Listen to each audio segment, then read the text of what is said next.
Put God first.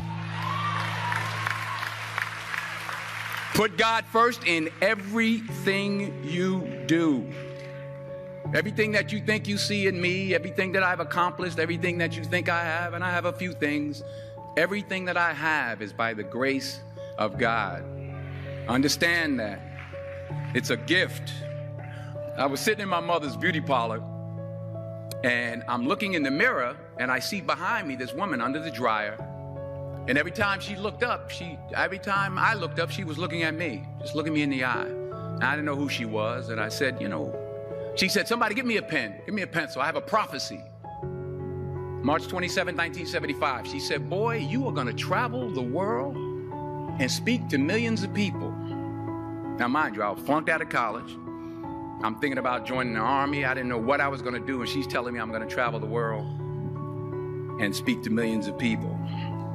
Well, I have traveled the world, and I have spoke to millions of people. But that's not the most important thing, the success that I had. The most important thing is that what she taught me and what she told me that day has stayed with me since. I've been protected. I've been directed. I've been corrected. I've kept God in my life, and it's kept me humble. I didn't always stick with him, but he always stuck with me. So stick with him in everything you do. If you think you want to do what you think I've done, then do what I've done and stick with God. Number 2, fail big. That's right. Fail big. Today's the beginning of the rest of your life, and it can be very frightening. It's a new world out there. It's a mean world out there, and you only live once. So do what you feel passionate about. Take chances. But don't be afraid to go outside the box. Don't be afraid to think outside the box. Don't be afraid to fail big, to dream big. But remember, dreams without goals are just dreams, and they ultimately fuel disappointment. So have dreams, but have goals. And understand that to achieve these goals, you must apply discipline and consistency. In order to achieve your goals, you must apply discipline, which you have already done, and consistency every day, not just on Tuesday and miss a few days. You have to work at it every day. You have to plan every day. You've heard the saying, we don't plan to fail, we fail to plan. Hard work works. Working really hard is what successful people do. Remember that. Just because you're doing a lot more doesn't mean you're getting a lot more done. Don't confuse movement with progress. My mother told me, she said, yeah, because you can run in place all the time and never get anywhere. So continue to strive, continue to have goals, continue to progress. You'll never see a U-Haul behind a hearse. I'll say it again. You'll never see a U-Haul behind a hearse. I don't care how much money you make, you can't take it with you. And it's not how much you have. It's what you do with what you have. We all have different talents. Some of you will be doctors, some lawyers, some scientists, some educators, some nurses. The most selfish thing you can do in this world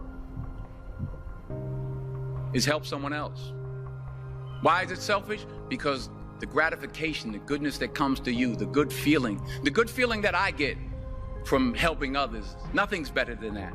Nothing's better than that. Not jewelry, not big house I have, not the cars, but it's the joy. That's where the joy is, in helping others. That's where the success is, in helping others. Finally, I pray that you put your slippers way under the bed tonight. so that when you wake up in the morning, you have to get on your knees to reach them. And while you're down there, say thank you for grace. Thank you for mercy. Thank you for understanding. Thank you for wisdom. Thank you for parents. Thank you for love. Thank you for kindness. Thank you for humility. Thank you for peace. Thank you for prosperity. Say thank you in advance for what's already yours. It's how I live my life. That's why I am, one of the reasons why I am today. Say thank you in advance for what is already yours. True desire in the heart for anything good is God's proof to you, sent beforehand to indicate that it's yours already. I'll say it again. True desire in the heart, that itch that you have, whatever it is you want to do, that thing that you want to do to help others and to grow and to make money, that desire, that itch, that's God's proof to you, sent beforehand already to indicate that it's yours. And anything you want good, you can have. So claim it. Work hard to get it. When you get it, reach back. Pull someone else up. Each one, teach one. Don't just aspire to make a living. Aspire to make a difference.